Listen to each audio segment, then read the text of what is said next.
and good evening. I'm Melisa, Idris. And I'm Sharaad, Kuttan. Welcome to Consider This, the show where we want you to consider and then reconsider what you know of the news of the day. Now, while most of the headlines have been focused on COVID-19 news, let's not lose sight of other things that are happening around the country. Now, one news that we found particularly interesting today was that of Datuk Nur Farida Muhammad Arifin, one of the founders of G25, being removed from her position as the chairman of the Human Resource Development Fund, or HRDF. Now, she and 5 other directors, including the CEO, have had their contracts prematurely terminated by the new Human Resource Minister, Datuk Sri M. Saravanan. And this comes, of course, after news that Hasni was removed as MARA chairperson, and activist Syed Azmi was also removed from the National Welfare Foundation. Sharaad, did you find this news interesting? Of course, Melissa. You know, what we must not forget is while COVID-19 dominates headlines, it mustn't blind us to the fact that politics actually does continue, and some of it in the background now, somewhat in the shadows. One of the issues I think here would be whether a new team coming in, new leadership, would continue the reform agenda that was kind of spearheaded by the previous administration. With HRDF, it would include things like removing or reducing conflict of interest, abuse of power, and also some of the legislative reforms that were intended by the outgoing team. So all that's very important, including the question of the institutional independence of many of these agencies that come out of government. That's really important. We must not lose sight of these other maneuverings happening in the background. That's right. So all of that has been flying under the radar, but what has been on the radar is the latest COVID-19 numbers. Now, 142 new confirmed cases were recorded today, bringing the total to 2,908. There were also 2 more deaths, which brings the total number of fatalities to 45. Now, tonight on the show, we're going to be focusing on the challenges faced by Malaysians working in Singapore. And this is after the Singapore government recently announced that it would not extend beyond March 31st subsidies for Singaporean employers to find temporary housing for their Malaysian workers. Now, can Singapore businesses, which are highly dependent on Malaysian workers, afford to foot the full housing bill, especially against a background of a slowing economy? And will this lead to Malaysian employees being retrenched? Joining us to help us get a better sense of what's happening in Singapore, we have on the line KF Sito, founder of Makan Sutra, which is based in Singapore. He's also a prominent street food consultant, and CNN had dubbed him the guru of grub. Welcome to the show, Sito. Thank you so much for joining us today. Hi, thank you for having me. So you've been in the F&B business for many years now. Can you help us understand the current situation of that industry, which, if I'm not mistaken, employs about 300,000 Malaysians? Yes. In fact, in total, there are about over 400,000 Malaysians working in Singapore. That's a significant number. And I think about closer to 300 of them work in what we call the blue-collar skilled and unskilled sector. That is a very, very important because they help power the SMEs. As you know, the SME form the backbone of Singapore's industry. It is very, very important. They are interlinked in so many ways. Yeah, and I think that was probably what prompted the Singapore government to introduce that scheme to support Singaporean employers to retain their Malaysians as the borders closed 2 weeks ago. Now, could you perhaps tell us what you've heard from the industry and industry players about this last 2 weeks in terms of an attempt to either retain Malaysians, companies that might have lost Malaysians? What stories are you hearing, Sito? The reality is grim. There's no clarity on this. Those who can hang on will hang on for dear life to all their foreign workers, not just Malaysians, because they know this will blow over and they know things are going to be good again, but they just have to hang on. Those who does not have the ability to, I think they'll just fall like a deck of cards, and yes, it will affect some of these Malaysians who will be will be unfortunately asked to go back. I feel really sad because we really do need these workers here to help us power industry. And I don't know how long some of these companies can hang on to. And there is, a lot of people are asked to work at home now, right. More so than ever. They are emphasizing the work at home thing. But this is a conundrum. While people are asked to stay at home, the shops, the retail, the services sector, they remain open. But who's going to come out and buy your stuff and services? So exactly. It's catch-22. Okay, so talk to us about what you've heard in terms of the different strategies that some of these enterprises have had to adopt in order to be able to retain their Malaysian workers and keep their businesses going. Some of them have to cut overtime hours.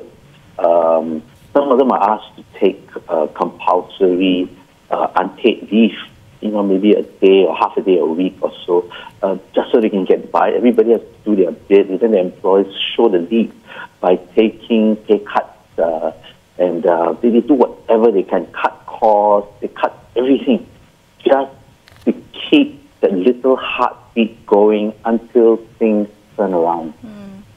Has anybody closed shop entirely because of Malaysian workers either choosing to remain in Johor Bahru, instead of coming to work and living in Singapore? Sorry, can you say that question again? Has anybody have restaurants or other businesses that you know of closed down because Malaysians decided not to stay in Singapore? Yes, I know of some burger chains. They do have a bunch of key workers in Malaysia that decided not to cross back into Singapore during that period. So overnight, they just could not open. So they're beginning to shutter down a lot of their outlets. This is not just one outlet. I think a lot of companies are facing that reality. Sito, I mean, you I guess, are prominent within the street food scene. I'm wondering whether in these times, in these trying times, does size matter in the F&B industry? Are you talking about, the big outlets with multiple franchises, or what happens to the mom and pop shops, the hawker stalls, the food courts? What happens to them? Do we still have you on the line, Sito? We seem to have lost our connection with Sito. Sito, are you there? All right, I think we're going to try and see whether we can reconnect with him. Yes. Yeah, but Melisa, you asked a really important question about big players as opposed to small players. Yeah, size matter. Does size matter in this case? And also, I think also the other consideration when we look at the MCO period, remember, it started off as a 2-week period, extended to a 4-week period. Now, those Malaysians who decide to stay put in Johor Bahru, and then this is a very important connection, when the MCO is lifted and decide to come back to Singapore, there might still be a demand for them to be quarantined. So it means that they can't start work immediately. There will be a 2-week quarantine period for them. Now, this is going to be extraordinarily disruptive and also costly to businesses. So again, the relative difficulty of resuming life as normal, business as normal, the economy and society, all implicated in what's happened between Johor and Singapore. Yeah, particularly important because today I think is quite pivotal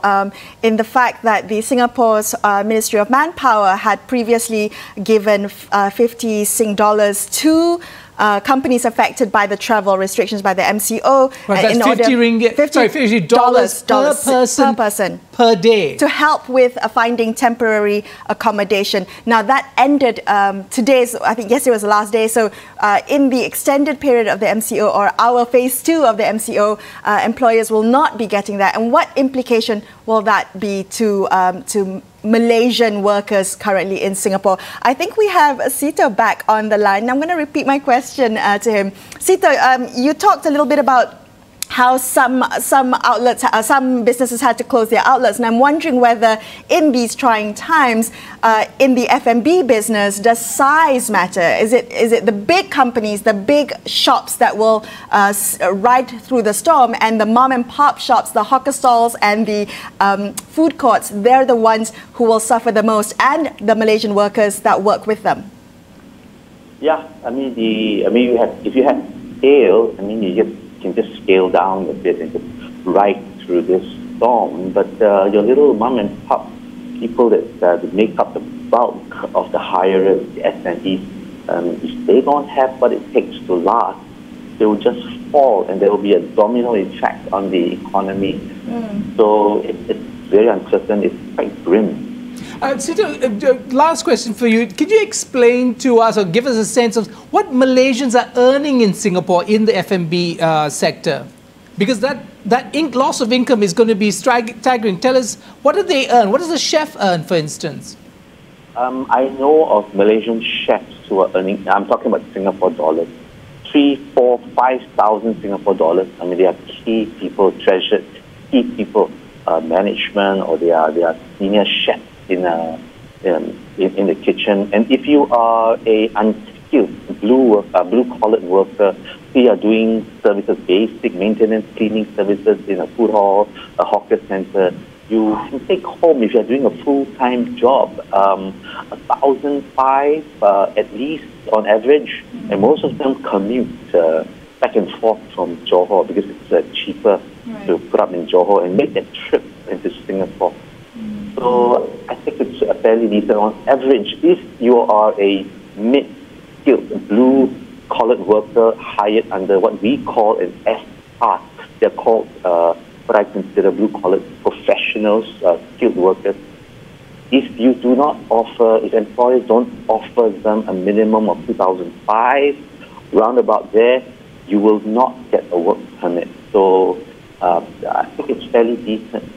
Right, okay. Well, Sito, thank you so much for joining us and sharing the insights from the situation in Singapore. Appreciate your time on this. Now we're going to take a quick break, and after this we're going to be speaking to Datuk Hasni Mohammad, the Menteri Besar of Johor, to find out the situation on this side of the causeway. Stay tuned to consider this.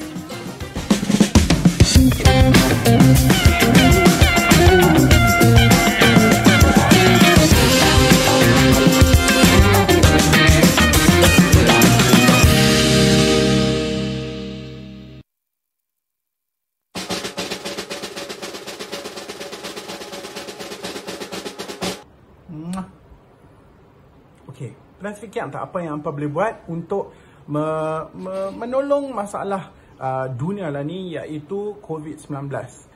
Ambil iktibar daripada hobnob ni, dia hanya perlu bangkit tidur.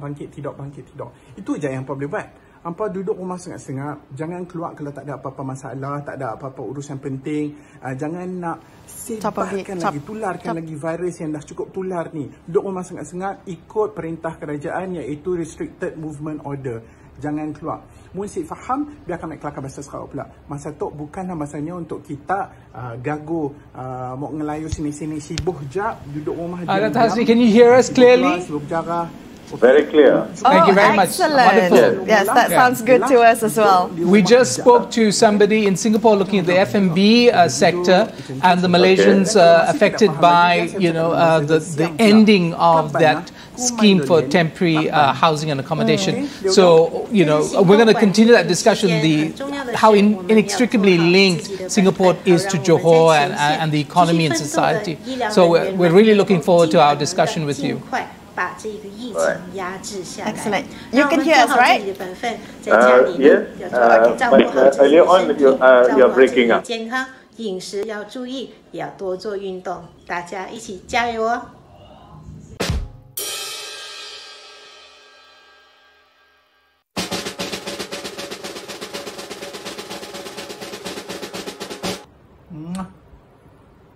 Okey, dan sedikit tak apa yang hampa boleh buat untuk menolong masalah dunia lah ni, iaitu COVID-19.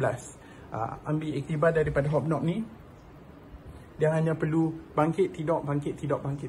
Itu je yang hampa boleh buat. hampa duduk rumah sengap-sengap, jangan keluar kalau tak ada apa-apa masalah, tak ada apa-apa.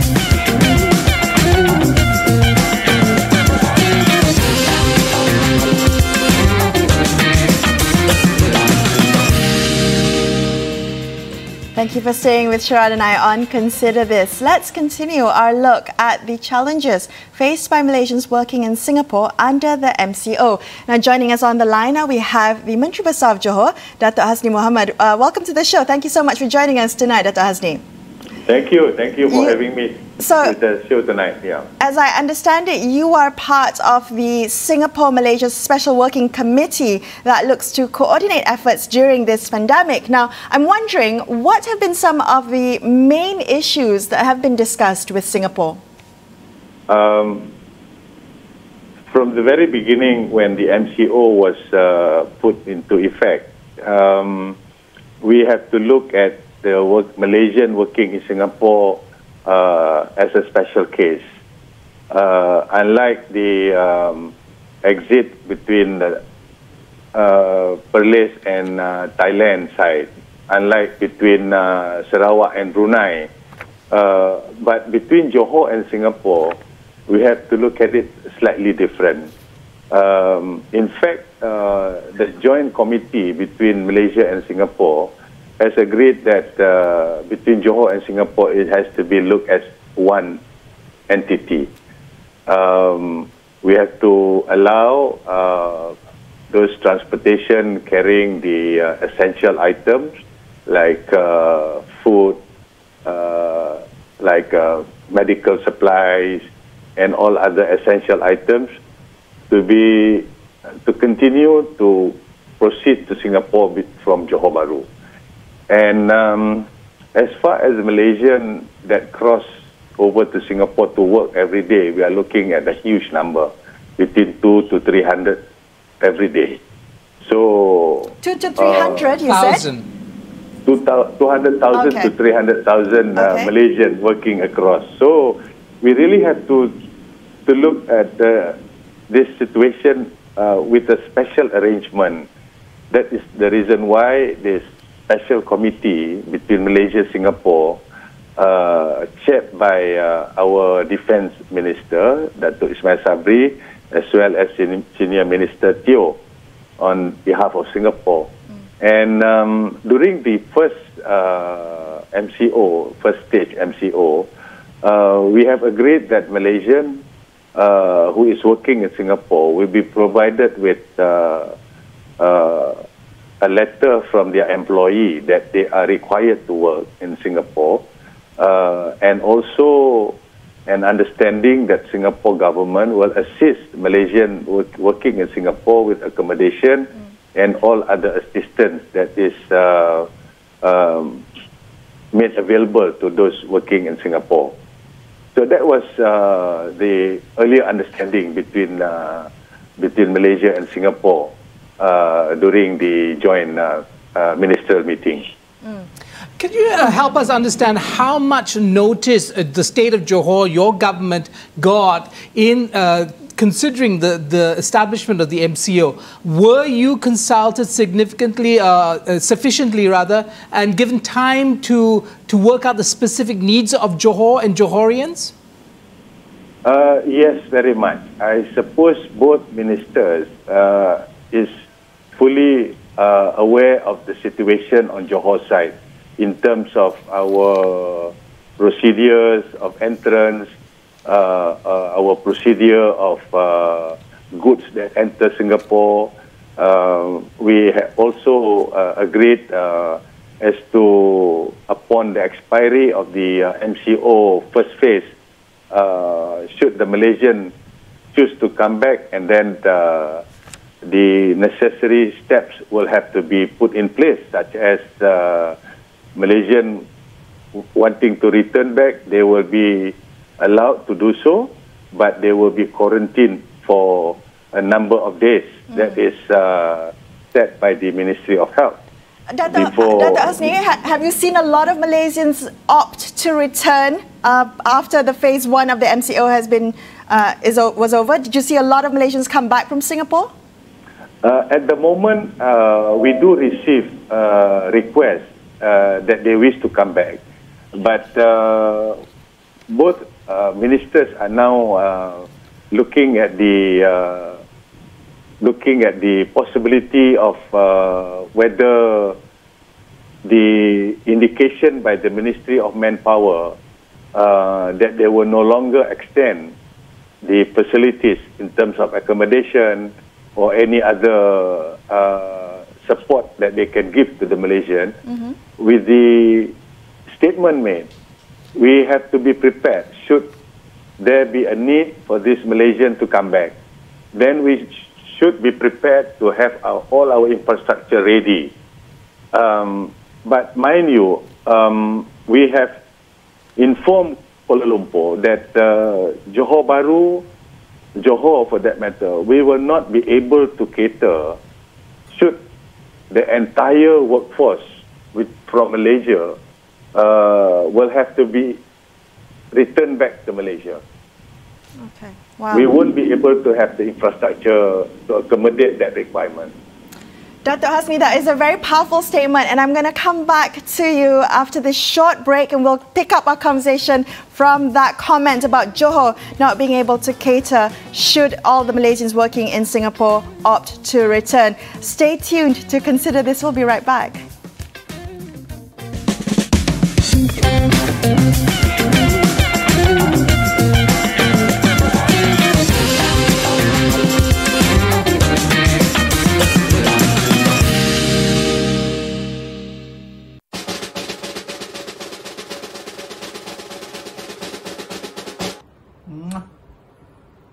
Okey, pernah fikir tak apa yang hampa boleh buat untuk menolong masalah dunia lah ni, iaitu COVID-19.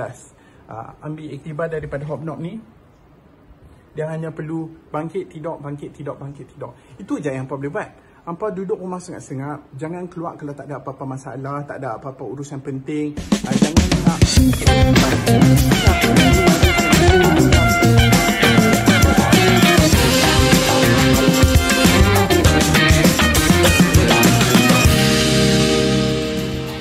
Welcome back to Consider This. I'm Melisa Idris, with me Sharaad, Kuttan, and we're speaking tonight to the Menteri Besar of Johor, Datuk Hasni Mohammad. Datuk Hasni, just before the break, you said that should Malaysians working in Singapore opt to return in phase 2 of the MCO, Johor will not be able to cope. Now, I'm wondering what options are on the table now, if that is the case? Right from the very beginning, when MCO was introduced, the idea, as I said earlier, the idea of having the joint minister meeting is to have a consensus between both countries established. This joint committee is to facilitate the requirement that Malaysians need to continue working in Singapore to support the industries over there, as well as we should also allow the Malaysian to work because that is where they make their living. Now, having said that, on the basis of a mutual understanding or the cooperation that we have been establishing between Malaysia and Singapore, we should continue further. Should the whole Malaysian working in Singapore were to return back because of the decision made by the Singapore government, we hope that with the understanding the limitation in terms of quarantine centers, in terms of the all other operating procedures that has to be put in place, therefore, if we can have those returning, the numbers can be managed by both sides. Assuming, let's say, we have 50,000 Malaysians right now working in Singapore, instead of having everyone to come back at the same time, perhaps we can consider having them return in batches. Maybe 2,000, 3,000 at every single entry. Right. Are you getting help at this point in time? Are you getting help from the federal government in trying to implement this? Of course, we are not. We are supposed to have, a common understanding or a consensus between what Johor is able to accommodate, and Kuala Lumpur will also provide all the necessary assistance, and Singapore is also part of the committee. So everybody will be together in addressing these issues. Dr. Hasni, you mentioned the question of livelihood just now. We also spoke to someone earlier who talked about the wages that Malaysians earn in Singapore, up to 2,500 Sing dollars, up to 5,000. When they come back, and if this crisis is prolonged and the MCO is prolonged, the shortfall in their incomes is going to be staggering. How does the state of Johor deal with that fact? We do accept the fact that the unemployment will definitely increase. We understand that the economic will very much slow down because Johor economic growth is also interrelated with Singapore economy. We also understand that a lot of businesses, economic activity in Johor Bahru itself is directly or indirectly involving Singapore as the investors. So with all this put together, the package for our stimulus to stimulate the economy will have to include all this. We'll have to consider Malaysian working in Singapore now no longer working in Singapore. Malaysian who earns 5,000 ringgit has lost immediately such a high income. Right. Well, coronavirus that appear is not something that anybody expected it to happen. So I believe that the state government, together with the federal government, will, to our level best, address this issue of employment, the issue of Malaysian working in Singapore who has lost their jobs, and also right from the big to the smallest petty traders will all be considered in our stimulus package that we are looking at right now. Our economic stimulus Hasni, in the last minute that we have, do you foresee a time when things will return to normal, open borders, free flows, the hundreds of thousands of Malaysians going back and forth? Will that time return, do you think? And how are you preparing to enable that? Well, we have to prepare for the worst. I suppose that the event that took place right now is showing sign that our COVID-19 is still on the rising trend, and so at the moment it would be best for us to focus on our MCO and perhaps our second phase of the MCO. It will show sign of success, and with that we will probably have we will probably have enough, I would say, time to plan ahead should the whole issue is resolved. Right. All right. Well, thank you so much for joining us this evening, Datuk Hasni. Appreciate your time and your insights. Thank you, Melisa. Thank you. That's all the time we have for this episode of Consider This. I'm Melisa Idris, with me Sharaad Kuttan, signing off for tonight. Stay home and stay safe. Good night, folks.